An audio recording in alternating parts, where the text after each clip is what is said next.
नमस्कार दर्शकों, मैं पिया गुप्ता एक बार फिर से आप सभी के समक्ष हाजिर हूं आपका अपना चहीता कार्यक्रम सरल उपाय सहज समाधान लेकर। दर्शकों, जैसे कि कार्यक्रम का नाम है सरल उपाय, यानी कि समस्या चाहे कितनी भी बड़ी हो, कितनी भी गंभीर हो, उपाय हमेशा सरल ही होते हैं और समाधान बिल्कुल सहज होते हैं। चलिए आज एक बार फिर से करेंगे आपकी परेशानियों को दूर, क्योंकि आज आपकी परेशानियों के बारे में बताने के लिए हमारे साथ स्टूडियो में फिर से मौजूद हैं अमित निकम जी। तो चलिए बिना देर किए सबसे पहले हम करते हैं अमित जी का स्वागत। अमित जी, बहुत बहुत स्वागत है आपका। नमस्कार अमित जी, जैसा कि हर एपिसोड में आप हमें बहुत सारी ज्ञान की बातें बताते हैं, आज भी आपसे बहुत सारी बातें जानूंगी, लेकिन फिलहाल एक कॉलर हैं। चलिए सबसे पहले इनसे बात करते हैं। धर्मेंद्र जी हैं बिहार से, स्वागत है आपका। आचार्य जी नमस्ते। नमस्ते। चलिए डेट ऑफ बर्थ बताइएगा। मैम डेट ऑफ बर्थ है 22 मार्च 1967। जी, टाइम बताइएगा। टाइम है 1:30 बजे दिन का। जन्म का स्थान? जन्म का स्थान है छपरा बिहार। जी, धर्मेंद्र जी क्या जानना चाहते हैं आप? मैम मैं जी, ये हालत आ गई है कि मैम डिवोर्स तक पहुंच गई है। डिवोर्स तक नौबत पहुंच गई है जी। तो डिवोर्स हो चुका है क्या पहले भी कभी? जी पंडित जी, इससे पहले 2 बार हो चुका है। 2 बार हो चुका है। देखिए, आपकी 4 नंबर लगन की पत्रिका है, गुरु और चंद्र लगन में ही बैठे हैं। जी तो ये तो बहुत बढ़िया चीज़ हो गई। लेकिन अपन अभी समस्या की अगर बात करें तो 7 नंबर चौथा घर मंगल और केतु बैठ गए। ठीक है, इधर 10वां घर शुक्र राहु हैं सामने। और सबसे बड़ी समस्या जो आपके शादी से संबंधित, पत्नी और पति के संबंध से संबंधित है, सूर्य और शनि दोनों 9वें घर में एक साथ बैठे हैं और बिल्कुल पास पास डिग्री है। सूर्य आपके 60 डिग्री और शनि है 8 डिग्री।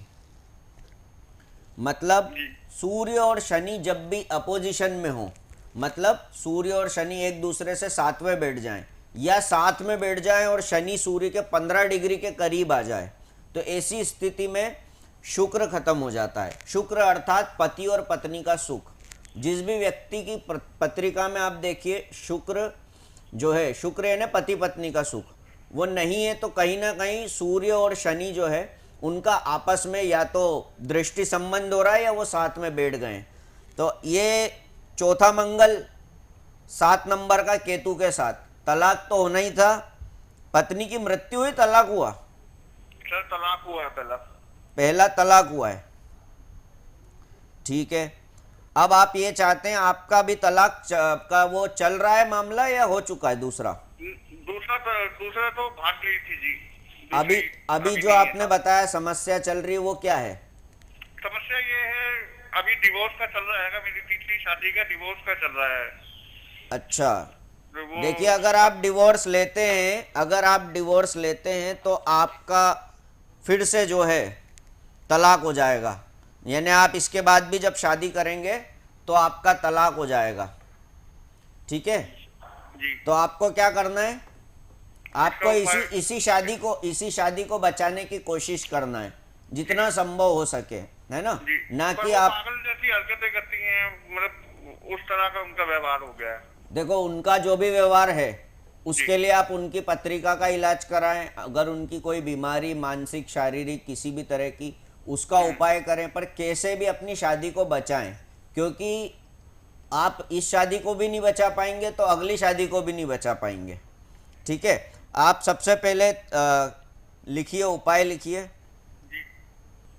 आपके घर में बड़ या पीपल का पेड़ है? घर में तो नहीं है, बाहर है। हाँ, तो रोज जो है आपको पीपल के पेड़ में शाम को दीपक लगाना है, सुबह उठ के पीपल के पेड़ में जल देना है।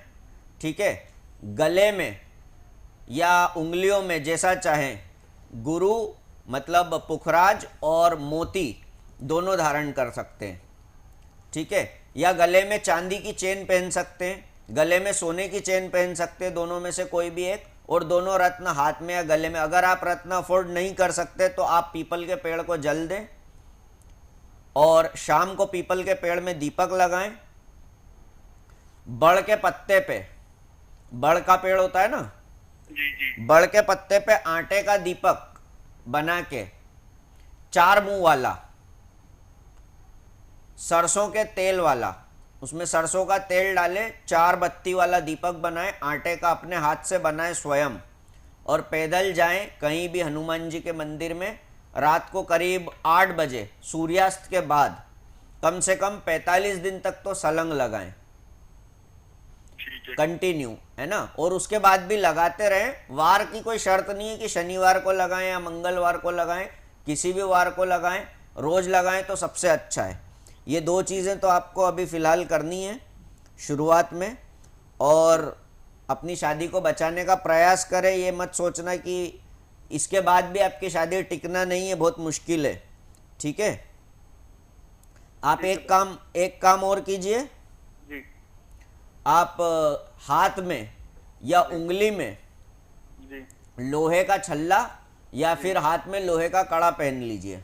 ये कौन सा हाथ में पहनना है पंडित जी? किसी भी राइट लेफ्ट किसी भी हाथ में पहन सकते हैं, कोई समस्या नहीं है। फिर आगे बात करना। बिल्कुल धर्मेंद्र जी, यहाँ पे जैसे कि आपने अपने वैवाहिक जीवन को लेकर सवाल किया था, वाकई आपकी समस्या बहुत ही गंभीर थी, और यहाँ पे जो भी आपको उपाय बताए गए हैं, जल्दी से इन उपायों को आप कर सकते हैं, ताकि आपकी जो अब ये 3rd मैरिज हुई है, इसमें आपको बिल्कुल भी प्रॉब्लम्स का सामना ना करना पड़े, और सारी चीज़ें। अभी मैंने पिछली कॉल में भी बताया था कि लोग 5 लाख रुपए मिनिमम शादी पे खर्च करते हैं। जी जी, मिनिमम, बिल्कुल है ना।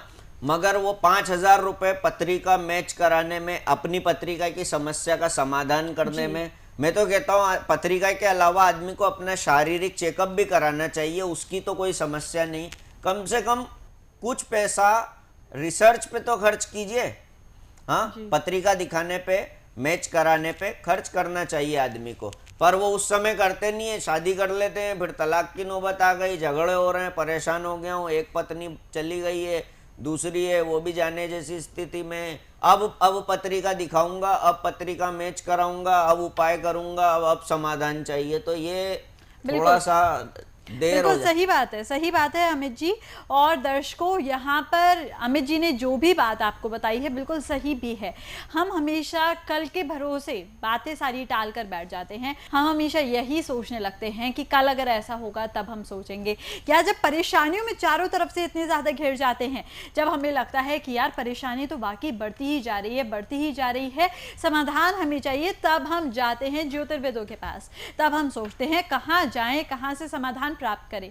इसीलिए बोलते हैं अगर समय रहते आप सारी चीज़ों को मैनेज कर लेते हैं तो जाहिर सी बात है, जैसे अगर आप ऑफिस जाते हैं दर्शकों, ऑफिस जाते हैं, ऑफिस जाने के बाद वहाँ पे जाके अपने सारे काम को मैनेज करते हैं, ये सोचकर कि अगर आपने अपने काम को कंप्लीट नहीं रखा, अपने काम को सारा मैनेज करके नहीं रखा, तो वहाँ पे आपको आपके बॉस से डांट पड़ सकती है। इसी तरह से अपनी लाइफ को भी मैनेज कीजिए।